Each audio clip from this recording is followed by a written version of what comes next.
Welcome to யாவரும் கேளீர். நான் உங்க பத்திரி பேசுறேன்.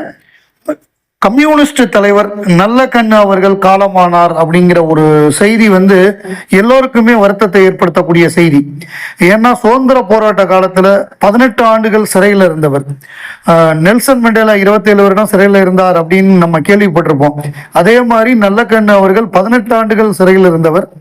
அவரை பொறுத்தவரை அவர் எப்படி அன்பே சிவம் படத்துல ஒரு நல்ல சிவம் அப்படின்னு ஒரு கேரக்டர் காமிப்பாங்களோ, அதாவது தனக்குன்னு எதுவுமே வச்சுக்காம மற்றவங்களுக்கு ஹெல்ப் பண்ணக்கூடிய ஒரு கேரக்டர். அரசியல்ல இப்படியும் ஒருத்தர் இருப்பாரா?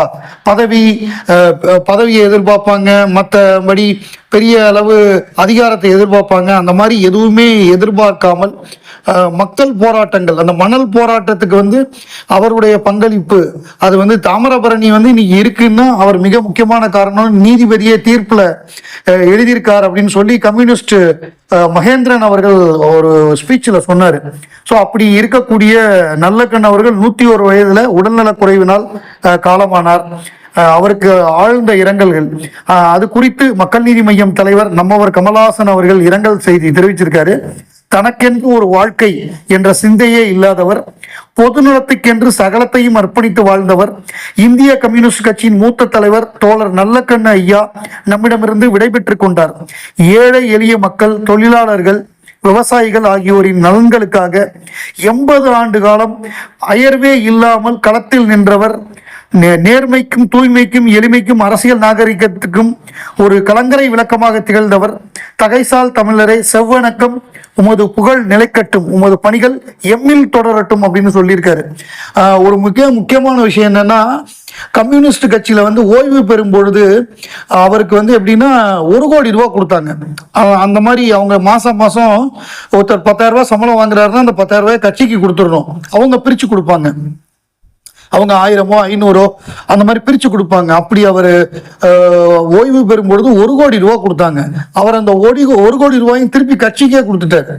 அப்ப இதுல கூட நம்ம துக்ளக் அட்டைப்படம், துக்ளக்குங்கிறது இவங்களுக்கு எதிராக இருக்கக்கூடியது, கிட்டத்தட்ட கொஞ்சம் பிஜேபி சப்போர்ட்டா இருக்கக்கூடிய பத்திரிகை.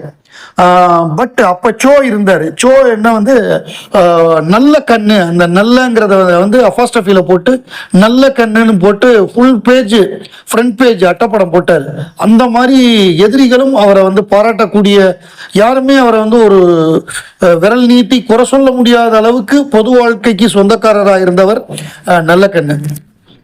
தோழர் நல்லக்கண்ணு, தோழர் தா பாண்டியன் இவங்க ஒரு ஊர்வலம், பெரிய ஊர்வலம், பின்னாடி ஏராளமான பொதுமக்கள் இவங்க தலைமை தாங்கி வர்றாங்க. ஏதோ ஒரு கோரிக்கைக்காக ஊர்வலமா வராங்க. அப்ப அவங்க 2 பேரையுமே ரொம்ப க்ளோஸா பார்த்து வணக்கம் வணக்கம் போட்டோம். அப்படி ஓரத்துல 2 பக்கமும் மக்கள் நின்று பார்த்துட்டு இருப்போம்ல, அவங்க ஊர்வலம், பெரிய ஊர்வலம் வருது. இவங்க 2 பேரும் தான் முன்னாடி வர்றாங்க. அப்ப அவங்கள பார்த்து வணக்கம் சொன்னோடனே அவங்களும் திருப்பி வணக்கம் சொன்னாங்க. ரொம்ப க்ளோஸா பார்த்தேன் சைட்ல நின்று. ஸோ அதை பார்த்த ஞாபகம் இருக்கு எனக்கு. தோழர் தா பாண்டியனையும் தோழர் நல்லக்கண்ணு அவர்களையும் க்ளோஸ் டிஸ்டன்ஸ்ல பார்த்த ஞாபகம் இருக்கு பசுமையா.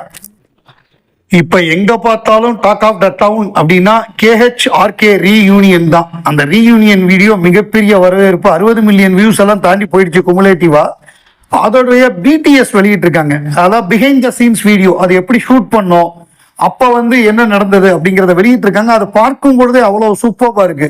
உலக நாயகன் அண்ட் சூப்பர் ஸ்டார் 2 பேரும் நின்று பேசுறது, அவங்க பேசுறத பார்த்து மற்றவங்க எல்லாம் ஆச்சரியமா பாக்குறது, இதை இவர் ரொம்ப ஈஸியா ஹேண்டில் பண்றது நம்ம நெல்சனு.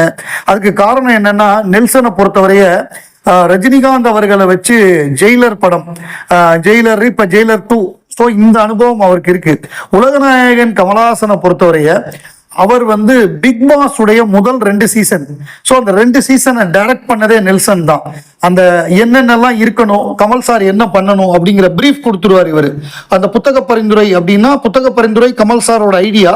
பட் அது எப்போ வரணும் சார், சண்டே அன்னைக்கு கடைசியாக முடிக்கிறதுக்கு முன்னாடி அந்த ஸ்லாட்ல வச்சுக்கலாம் சார் அப்படிங்கிறதெல்லாம் ஃபிக்ஸ் பண்ணது இவர் தான். முதல் வாரத்திலேருந்து சீசன் 1 சீசன் 2 2 சீசனை இயக்குனவர் இவர் தான். 3rd சீசனை தான் நம்ம அமரன் படத்தை எடுத்த ராஜ்குமார் பெரியசாமி டைரக்ட் பண்ணாரு. இவங்க 2 பேரும்னா ரொம்ப க்ளோஸ் கமல் சாருக்கு. நெல்சன்ல நிறைய இன்ட்ராக்ட் பண்ணியிருக்காரு கமல் சாரோட. நிறைய திரைப்படங்கள், நிறைய என்னென்ன படம் பார்க்கணும், என்னென்ன புத்தகம் படிக்கணுங்கிறதெல்லாம் நிறைய ஏராளமா கமல் சார் சொல்லி தான் இவர் வெப் சீரிஸ்லாம் பார்க்க ஆரம்பிச்சாராம்.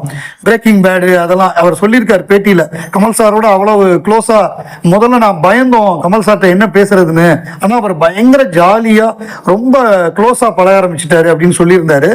அதுக்கப்புறம் சித்ரா லட்சுமணன் அவர்கள் ஒரு வீடியோல சொல்லியிருந்தாரு, கமல் சாரை பார்க்கக்கூடிய வாய்ப்பு அவருக்கு கிடைச்சது. இந்த தயாரிப்பாளர் சங்க தேர்தலுக்கு ஆதரவு கேட்கறதுக்காக போயிருந்தாங்க. அப்ப வந்து கமல் சார் வந்து இதை பத்தி சொன்னாராம். அதாவது எல்லாருமே பயங்கர ஹாப்பியா Kamal sir and Rajini sir 2 பேரும் சேர்ந்து இந்த ப்ரமோல நடிச்சது. அதுல குறிப்பா வந்து கமல் சார் என்ன பண்ணிட்டாராம், அவங்கெல்லாம் என்ன சொன்னாங்களாம், சார் போங்க சார், இதுக்கு போங்க சார், ஷார்ட் கேப்ல வந்து கேரவானுக்கு போங்க அப்படின்னாங்களாம். அவங்க போவே இல்லையா. அதாவது நம்ம நடிகர் திலகம் சிவாஜி வந்து செட்டுக்கு வந்தாருன்னா முடிகிற வரைய எங்கேயுமே போக மாட்டாருன்னு சொல்லுவாங்க. ஸோ அந்த மாதிரி இதுல வெளியில உட்காந்துட்டாங்களாம். இவ்வளவு கேரவனை பார்த்து ஃபாரின்ல உள்ளவங்களே பயப்படுறாங்களாம். ஏன்னா இவ்வளவு கேரவன் இருக்கு உங்க இதுலன்னு.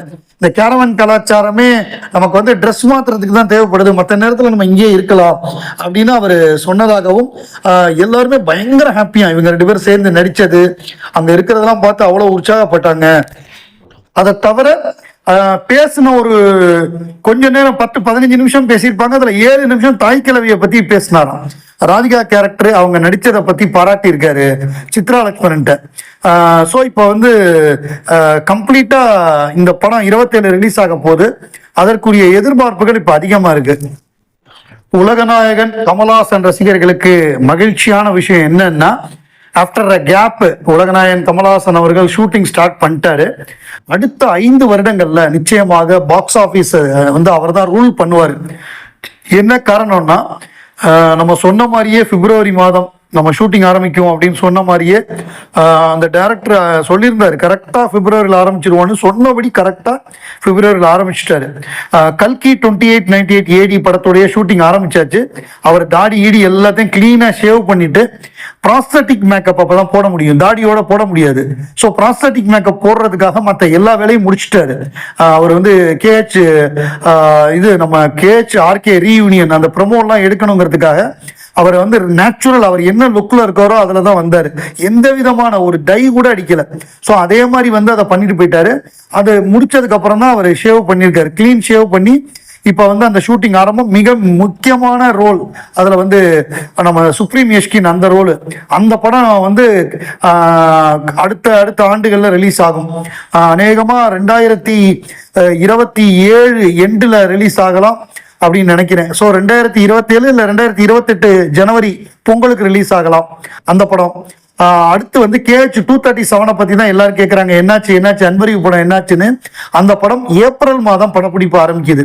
ஸோ ஏப்ரல் மாதம் படப்பிடிப்பு ஆரம்பிச்சு அந்த படம் வந்து மிக விறுவிறுப்பா படம் நடந்து முடிஞ்சு அடுத்த ஆண்டு அந்த படம் ரிலீஸ் ஆகிடும். 27க்கு வந்து நம்ம நிச்சயமாக KH 237 முதல் படமாக ரிலீஸ் ஆகும். அதுக்கப்புறம் 27ல தான் KH RK படத்துடைய ஷூட்டிங் ஆரம்பிக்கும். அது வந்து 29 அல்லது 28 எண்டு. ஸோ அடுத்த 3-4 வருடங்களுக்கு பாக்ஸ் ஆஃபீஸை வந்து உலகநாயகன் இந்த 3 படங்கள் மூலமாக ரூல் பண்ணுவார்.